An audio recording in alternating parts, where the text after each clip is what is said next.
Hola, ¿qué tal? Les saluda Diana Castañeda desde la capital política de los Estados Unidos. Un país donde hay más de 50 millones de hispanos y se calcula que más de 27 millones de latinos pueden acudir a las urnas, son elegibles para votar. Pero realmente, ¿qué les importa? ¿Qué les motiva para elegir al próximo presidente de los Estados Unidos? ¿El voto latino es un mito o no? Uno de los temas que trataremos hoy aquí en Poder Latino. Bienvenidos. Para hablar en este debate me acompaña ahora Michael Wurst, quien es investigador asociado del Centro para el Progreso Americano. También me acompaña Gustavo Torres, quien es el director ejecutivo de Casa en Acción. Y por supuesto también nuestro colaborador y director encargado del Tiempo Latino del Washington Post, Alberto Avendaño. Bienvenidos a los tres. Gracias. Quisiera comenzar por preguntarles, 27 millones de latinos que pueden acudir a las urnas, ¿realmente se comportan de la misma manera? ¿Tienen los mismos intereses? ¿Estamos hablando de que el voto latino es un mito o no? Comienzo, Gustavo, contigo. No, yo pienso que nuestra comunidad es tan diversa como cualquier otra comunidad. Tú no le puedes pedir lo mismo a la comunidad blanca o a la comunidad afroamericana, somos bien diversos.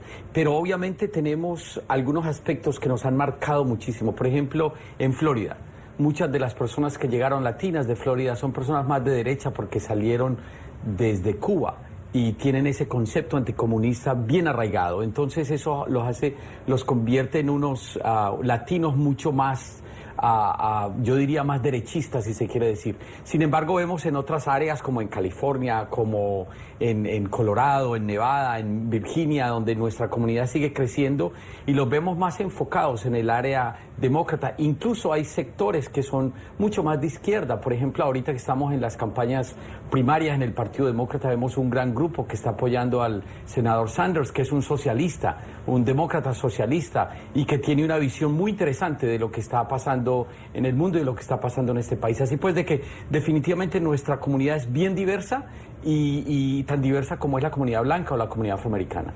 Alberto, ¿tú consideras que precisamente esa diversidad que hay dentro de los hispanos, de los votantes hispanos, se convierte en una dificultad sobre todo para los partidos cuando intentan conquistar ese voto latino? Lo que decía Gustavo, somos diversos pero no somos diferentes de otros grupos. Somos americanos, por tanto no somos diferentes de los estadounidenses. Siempre se ha hablado de que somos el gigante dormido. Yo creo que en realidad lo que éramos o lo que somos es un grupo tomando una siesta, esperando a que la masa crítica ocurra y después esperando por algo mucho más importante, que son las referencias del liderazgo dentro de la sociedad política estadounidense. Creo que como grupo efectivamente somos diversos, igual que la sociedad blanca. Es muy distinto el votante de Texas que el votante de Idaho. El votante de Idaho es muy distinto que el votante blanco de California. Son culturas diferentes. Entonces, esos componentes existen también en la comunidad hispana, en la comunidad hispanounidense. Y hay que tenerlos en cuenta. Y hay que tenerlos en cuenta desde una sensibilidad cultural del político estadounidense que hasta ahora nos estaba viendo como un niche market, como un elemento de la esquinita. No se han dado cuenta que no somos una tienda en la esquina del barrio, sino que somos un supermercado. Y de eso se están dando cuenta en esta elección y se seguirán dando cuenta hacia futuro. Michael, ustedes realizaron recientemente todo un estudio sobre los latinos, cómo están transformando los Estados Unidos y el mapa político. ¿Qué tan fundamental va a ser ese voto latino para quien quiera llegar a convertirse en el próximo inquilino de la Casa Blanca? El voto latino va a ser fundamental y importante. Y también yo creo que hay que diferenciar un poco esta imagen, porque primero hay muchos lazos con el Partido Demócrata históricamente en la sociedad, en la comunidad latina.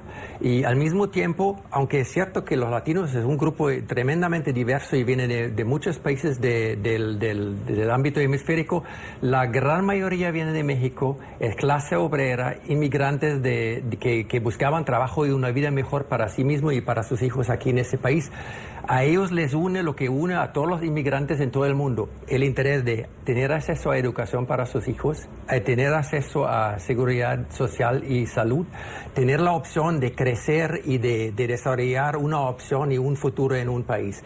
Y esos son temas tradicionalmente que se afilian más con el lado demócrata y por eso vemos, sobre todo en esa elección, que la mayoría tiene simpatías para la candidata, la presunta candidata candidata demócrata. Hay otro factor muy importante, que es el reconocimiento.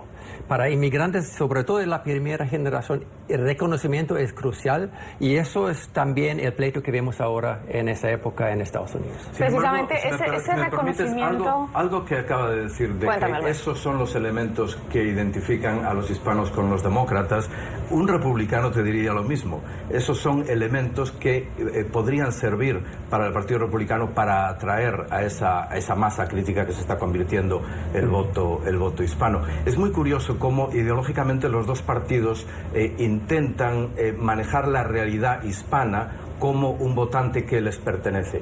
Hay dos segmentos de los votantes en Estados Unidos que son los de mayor crecimiento. Es el votante independiente y el votante hispano. Y a veces independiente e hispano se unen. Por tanto, podemos ser una preciosa bomba de tiempo democrática para ambos partidos.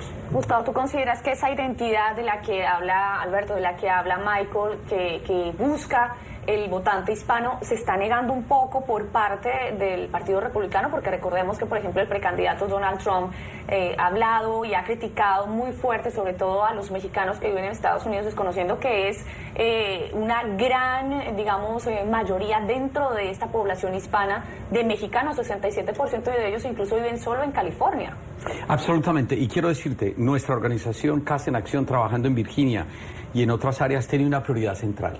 Y es asegurarse que el señor Trump nunca vaya a la Casa Blanca. Y nosotros estamos movilizando a nuestra comunidad latina sencillamente porque es un tipo antimigrante. Hay muchos de nosotros que lo consideramos que es un fascista. Sí, es sencillo en el sentido estricto de la palabra. Y es un término fuerte, pero es importante mencionarlo, que nuestra comunidad sepa de qué se trata lo que está proponiendo, no solamente con los latinos, con los musulmanes, por ejemplo. Es algo impresionante que en este país un candidato en esta época esté proponiendo ese tipo de cosas. Así pues, de que desde mi punto de vista el Partido Republicano está perdiendo la oportunidad histórica de atraer el voto latino y el voto inmigrante, por un lado, por esos ataques que a propósito no solamente son del señor Cruz, del señor Trump, también tenemos el señor Cruz, el senador Cruz, haciendo incluso acusaciones y ataques mucho más allá que el mismo Trump. Pero la otra cosa que es bien importante mencionar es que el Partido Demócrata no se queda atrás. El Partido Demócrata ha prometido muchísimas cosas a nuestra comunidad y no ha cumplido. Estamos viendo, por ejemplo, la reforma migratoria. Bajo el presidente Obama, por ejemplo, presidente afroamericano progresista, 2,5 millones de latinos han sido deportados bajo esta administración en 7 años y medio. Algo que nunca se había visto en la historia de este país. 2,5 millones. Por eso nosotros pensamos que es bien importante que nuestra comunidad analice bien por quién da el voto. Y no solamente porque estamos hablando que sea el voto demócrata, porque sea demócrata que está hablando bonito, sino qué está haciendo por nuestra comunidad. De qué manera está actuando. Así pues, de que es bien importante que analicemos los dos partidos y el impacto que tiene en nuestra comunidad. Alberto, ¿tú consideras, igual que Gustavo, que Donald Trump tiene un discurso fascista que está desconociendo la importancia que tiene el voto latino de cara a estos comicios? Yo soy miembro de la Academia Norteamericana de la Lengua Española, me encantan las palabras, pero no voy a utilizar ciertas palabras. Es decir, lo que creo que es que el Partido Republicano ha sido el caldo de cultivo de ciertas ideologías y no están solo representadas por esa especie de hostilidad hacia la realidad que representa Donald Trump. En el senador Cruz se ven ciertas cosas. Estaba en este momento el Partido Republicano, muchos de las luminarias oficiales del partido están justificando la tortura como un acto de poder político legítimo. Entonces están ocurriendo cosas muy extrañas. El Partido Republicano yo creo que está sufriendo una crisis de identidad, y la llegada de un personaje, de un multimillonario supuestamente outsider y fuera de la estructura, está colocando al propio partido delante del espejo. Y yo creo que lo he dicho en este programa en otra ocasión, hay algo histórico para el GOP, y es que posiblemente por primera vez en la historia política de Estados Unidos ser conservador y ser republicano puedan ser dos cosas distintas. Creo, no obstante, que Trump trae a la mesa elementos muy interesantes. Efectivamente trae una retórica que puede ser calificada de racista, de exclusionista, etcétera. Se ha convertido en una especie de elefante en la cristalería del GOP. lo está rompiendo todo. Sin embargo, también está llevando adelante una crítica de los neoconservadores, una crítica de las guerras forzadas como la de Irak, y todo esto, bien utilizado por el electorado, puede dar luz a ciertas cosas. Otra cosa es que el votante latino se siente identificado con las posturas de este señor, claro. Hay un tema también que es crucial y es explicarle, sobre todo a nuestros televidentes que están en Latinoamérica, qué tan importante es esta comunidad hispana, porque la gente sabe que es una minoría, pero es la minoría más grande de los Estados Unidos, la más creciente también.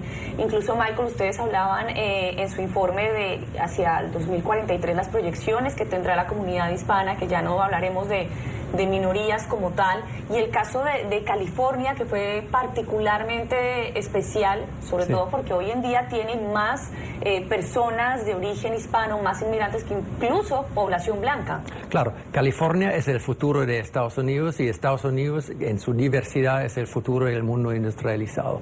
Solo para ponerlo en perspectiva, cada mes 50,000 latinos cumplen 18 años en este país. Y en 2045 vamos a tener 132 millones de latinos. Ahora ya Estados Unidos es el país segundo más grande de idioma de lengua española después de México. Esto también significa que nos estamos integrando al contexto y a la narrativa hemisférica con una velocidad tremenda.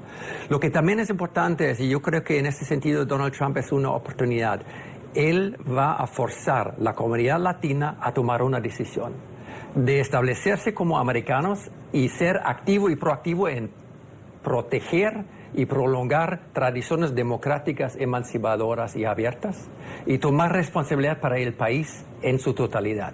Y eso es interesante, porque eso también hasta cierto punto ayuda a liberar la comunidad desde esa idea de que nosotros somos inmigrantes, tenemos que luchar por nuestros derechos. No, es luchar por el bienestar de la sociedad norteamericana. Pero permíteme hacerte una pregunta rápida. Alberto, y luego Gustavo. Porque estamos hablando de los números y nos estamos llenando la boca de los números muchas veces con autocomplacencia desde Estados Unidos, desde los diferentes sectores políticos, sobre todo si perteneces al Partido Demócrata y te sientes cómodo con tener a un grupo casi rehén, y no me gustan ciertas palabras, pero mi pregunta es, ¿no crees que esos números les falta el catalizador, les falta la chispa que haga accionar el motor con una unidad? Es decir, nos faltan instituciones de referencia y líderes de referencia a una comunidad para que jueguen el juego democrático estadounidense. Yo creo que hasta cierto punto esto sí es cierto, pero al mismo tiempo si tú ves a nuevas organizaciones como el Latino Victory Fund, una organización joven pero muy poderosa, de mucha influencia bipartidista, tratando de meter hispanos en posiciones de liderazgo político, eso es el futuro de ese país. Y si uno ve las cifras del censo de los últimos 20 años, hay dos cosas que son impresionantes. Primero, el centro de la población norteamericana se mueve del noreste hasta el suroeste 20 metros por día. Nos estamos alejando de Europa, acercando a Latinoamérica y al ámbito asiático.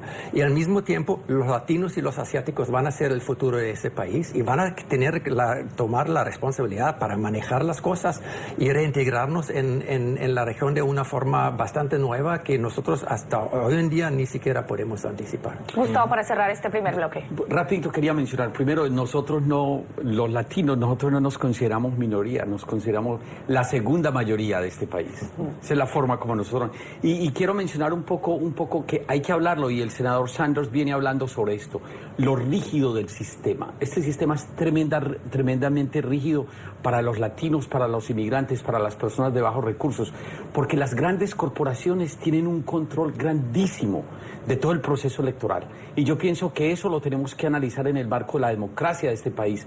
¿Cómo nosotros nos aseguramos que los que tienen tanto dinero no tengan tantísimo poder y no controlen al final todo lo que es la agenda de este país? Y me parece que es importante hablar sobre eso. Perfecto, vamos a ver ahora entonces un poco qué filiación política tienen los latinos, quiénes se consideran conservadores, qué porcentaje se consideran liberales. Veamos. El voto de la comunidad hispana es tan diverso como los miembros que la componen. Según cifras del Pew Hispanic Research Center, el 69% de los hispanos en Estados Unidos considera que no existe una cultura compartida entre ellos. Según este centro de análisis, el 32% de los latinos se identifica como conservador, el 31% como moderado y el 30% restante como liberal. Una división prácticamente equitativa que encuentra su explicación en diferencias generacionales y de origen. Bien, veíamos en cifras el porcentaje de los latinos que se consideran conservadores, moderados, liberales y que muestra la diversidad de este voto hispano. Hacemos una pausa en Poder Latino y ya regresamos.